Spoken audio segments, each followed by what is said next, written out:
I'd like to acknowledge the fact that this may not be the most exciting video that I have ever made. However, if we do find forbidden glitter or some silver sparkles, this is going to be part one of a terrible series of videos in which you will watch my demeanor change drastically and not for the better. We're going to hope that doesn't happen today, because today we're going to change the oil in my 99 Lotus Esprit. I've had this car for several years and I change the oil once a year. I can't drive it enough to need to change it more often, about 12 to 1500 miles usually. But it's time to change the oil. A lot of people think that owning a car like this, everything's really expensive, everything's really difficult, and only certain people can service it. This car is, well, it's easy. It's just like a car. Not one of those fancy ones.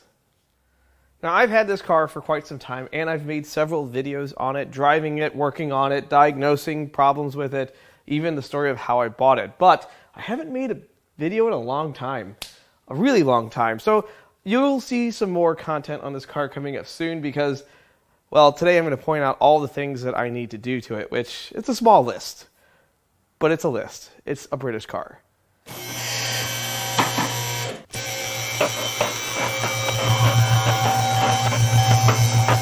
Well, on the top of that list, this thing has a gear oil leak. These cars just eat axle seals. Sometimes you just can't fix them.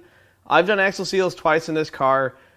I am not interested in trying to fix them anymore because I have this. This is a 6-speed transmission out of a 2003 Porsche 986 Boxster S.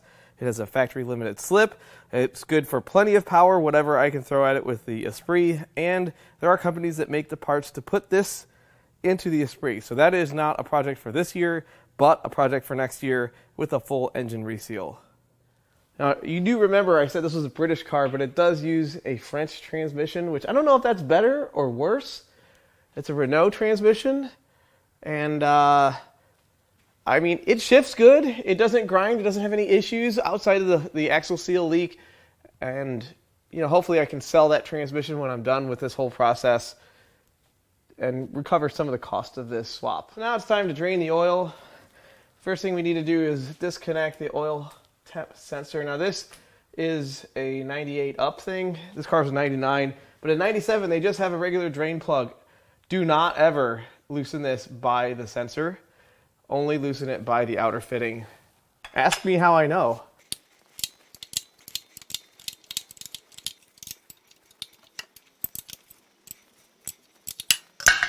All right, hopefully we can do this without making a big old mess. This is how we're going to do it.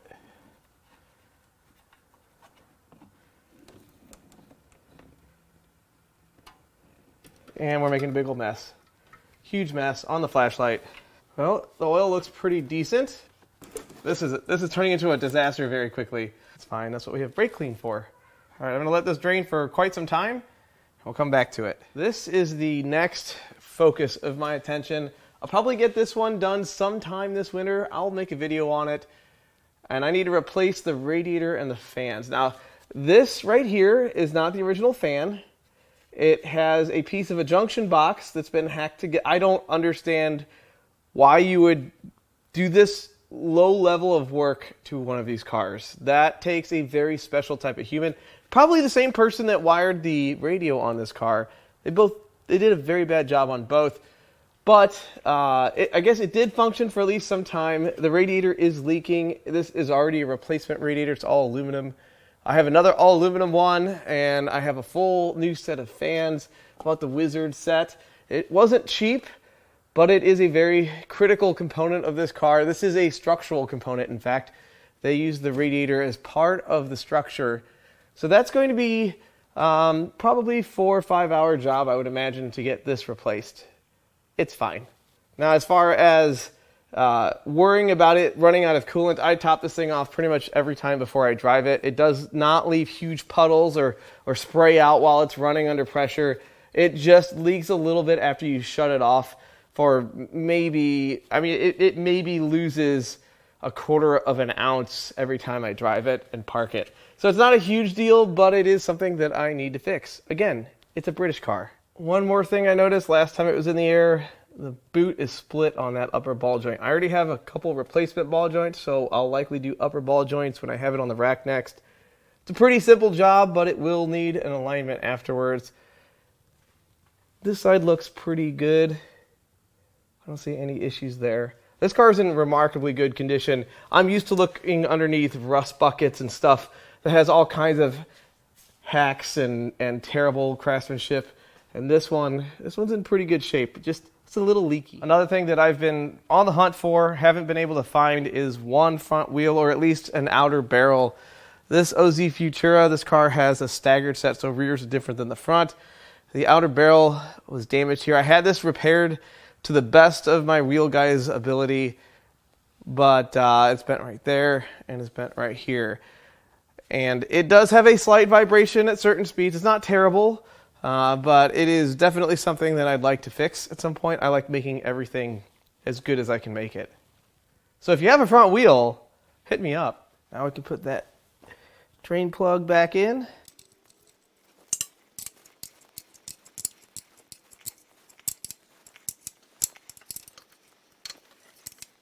You don't need to go too crazy with these.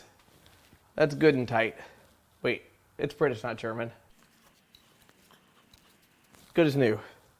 Now, I love tools. I like using tools the right way, the wrong way, usually the right way more often. But when there's a special purpose-built tool that does a job better than your existing tools, well, that's what suits my fancy. So I talked to Mike over at JM3 Oil Filter Wrench, and he sent me an oil filter wrench for this car. Now, one thing I do like about this better than the standard sockets is that this fits in toolboxes so much better. I don't have to have a separate case with all these different sizes. You just get the ones that you use. I mean, I know they sell master kits as well, but this takes up virtually no box space, and we're gonna see how easy this is to use. The Esprit isn't really that difficult to get the oil filter off, and I hope I didn't put this on too tight the last time. So let's see how this thing works.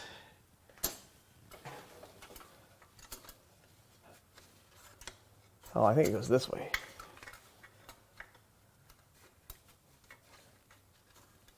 Oh, yeah.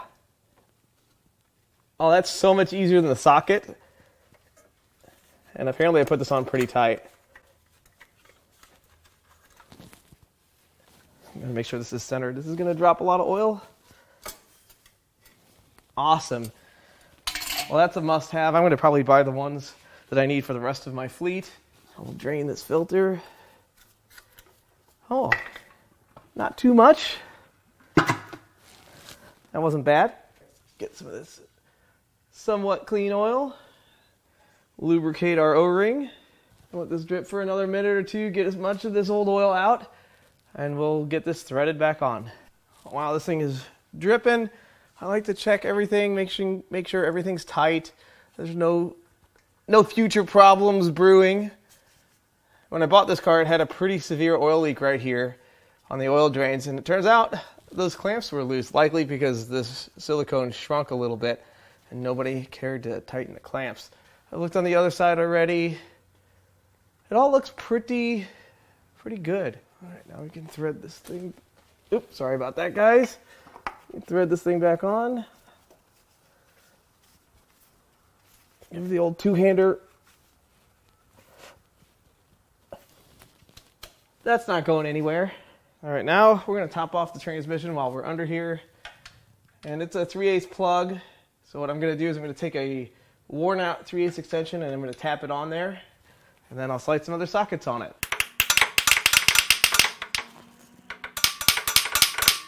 And that should do it. So let me just put this over this.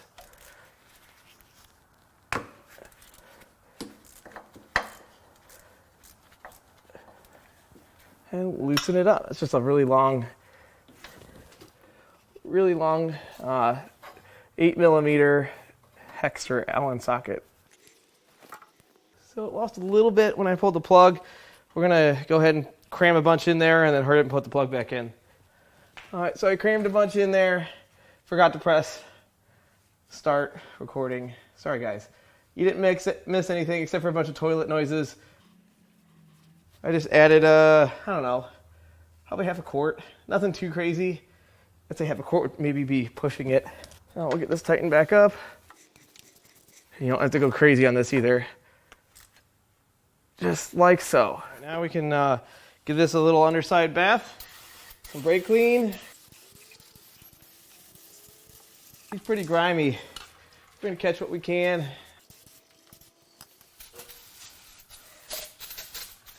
This usually fixes the leak for at least until I drive it.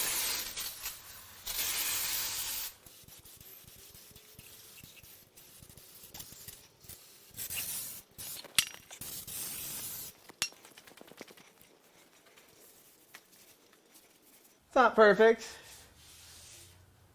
but it's better than it was. The axle really flings that transmission sauce everywhere. Of course, let's clean up this. Hopefully I don't fall on my, back or backside. Okay, now it's time to add some oil. First thing we'll do is remove this. It just sits in there with gravity. Now, I don't really love the oil cap placement. It's not terrible. It's just kind of fun. That's all. Now, this car takes 10W60, or at least that's what I put in it. It seems to like it. And as far as how much it takes, well, we're going to find out because I never remember. I just make sure I have enough of it. Look at the next.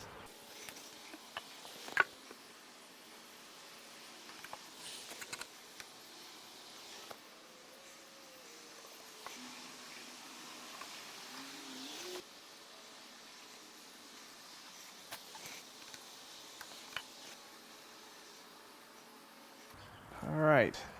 I think these take just over 7 quarts with an oil change, with a filter change, I should say.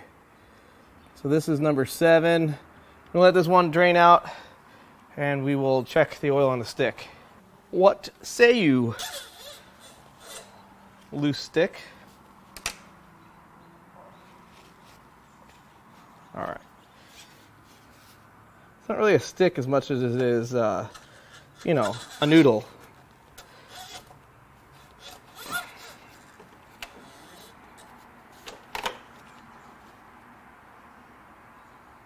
All right, well, it's all the way up, but the engine is not run. So what we're going to do is we're going to put the cap on it. We're going to start it, let it run for a few seconds, shut it off, and check it again.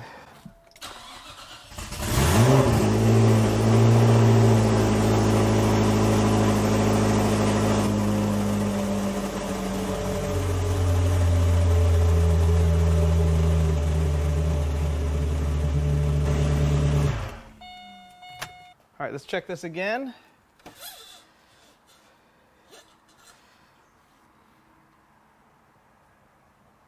It's still full. Perfect. There's only one thing left to do. Put the cover back on.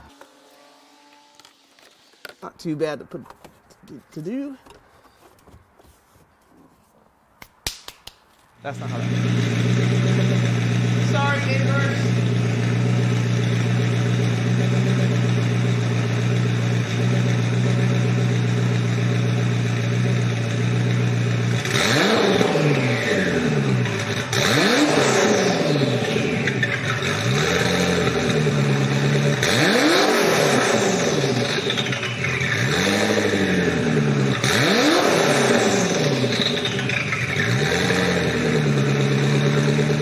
7 quarts of oil at an average of $10 a quart, and a $20 oil filter that you can get at any auto parts store. They have it on the shelf.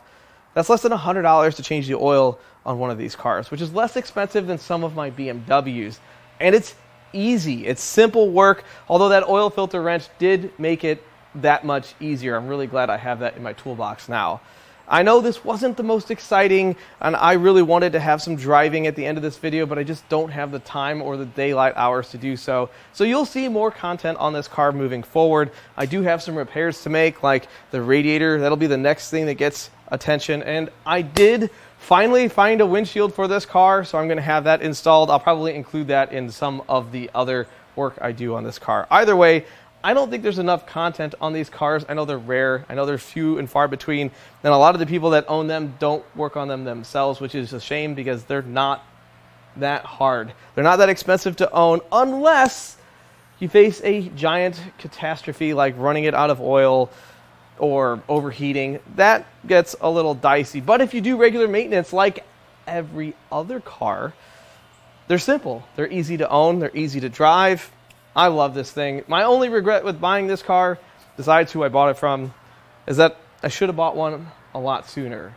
So I hope you enjoyed this video. I know it's just a midweek, something simple and easy, but there'll be more carnage and destruction in the future. I'm just really glad it's not this. Oh, I hope that never happens. As always, I love all the comments, all the feedback, and even the criticism. I love it all, and I'll catch you on the next one.